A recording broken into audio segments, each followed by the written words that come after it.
AcuTab Publications, and we're very pleased today to have Jim Van Cleve in the studio. We're going to talk about some fiddle playing,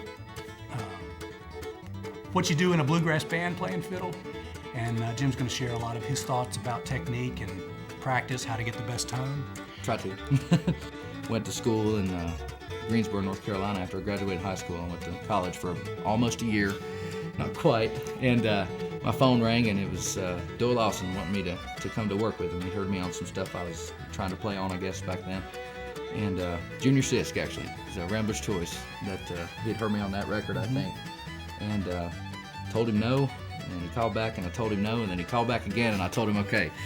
Some great fiddle players, Benny Martin, obviously, right off the bat, Bobby Hicks, double stop slides and things like that are a great way to, to build up your technique. And there's a real simple but very, very effective way to build tone and technique on a double stop. Here's a E and a C sharp, which is A chord. So that is third position now. You've got a G and an E. So you'll go and try to get a really pretty sound without moving your whole arm. Just rocking the wrist and letting the fingers do the work.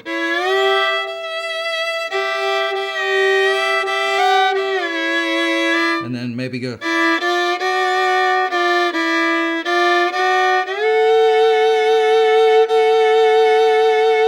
That's another good one.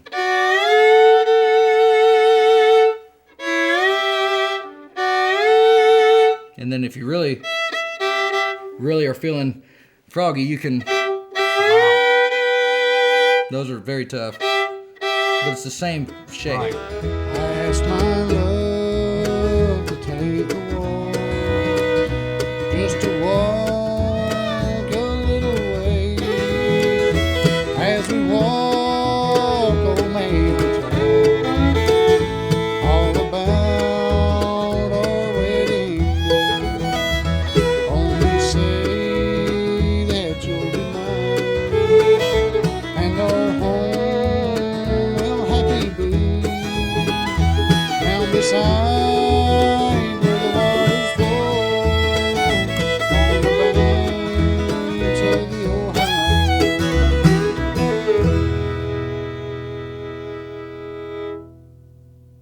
Okay, so we did Banks of the Ohio and E. All the scales, the positions it suggests themselves are going to be completely different now. Yeah, everything changes relative to that one that we talked about now. Our one has moved from over here. It's come up a whole set of strings there. Moved up a string. So this is one now. 1, 2, 3, 4, 5, 6, 7, 1. So if you wanted to make a 1 and a 3 double stop, which is part of a major scale, or a major chord would be 1, 3, and 5 of whatever key you're in. So here it's 1, 3. Here's your 3. Here's your 1. It's half position basically. It's A flat and E.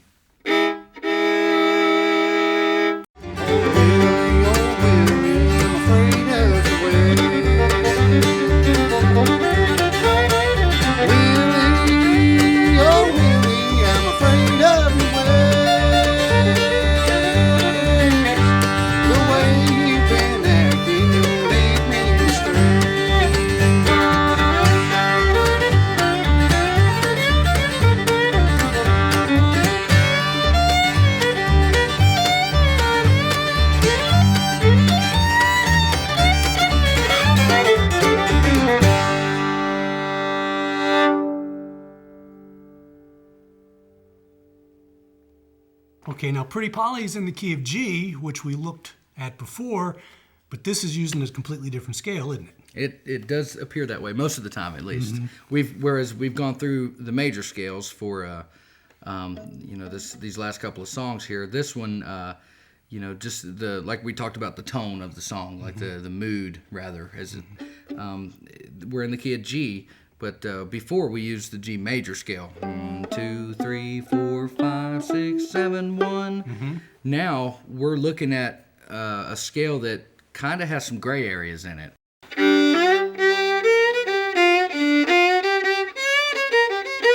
See right there, I used the flat 3. When I'm kind of... That's a weird thing, but that's a very mountain feel. You play a...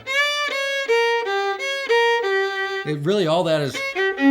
It's all out of a diminished, which I'll not get into that. Then that whole phrase repeats twice. So now I'll start on the B part. And to start the B part of this melody, you'll go to the key of A, and it starts like this. So that's an A arpeggio right there, which is just, you know, the notes of the scale there. Then you start down a B arpeggio, B major. Then up a D arpeggio.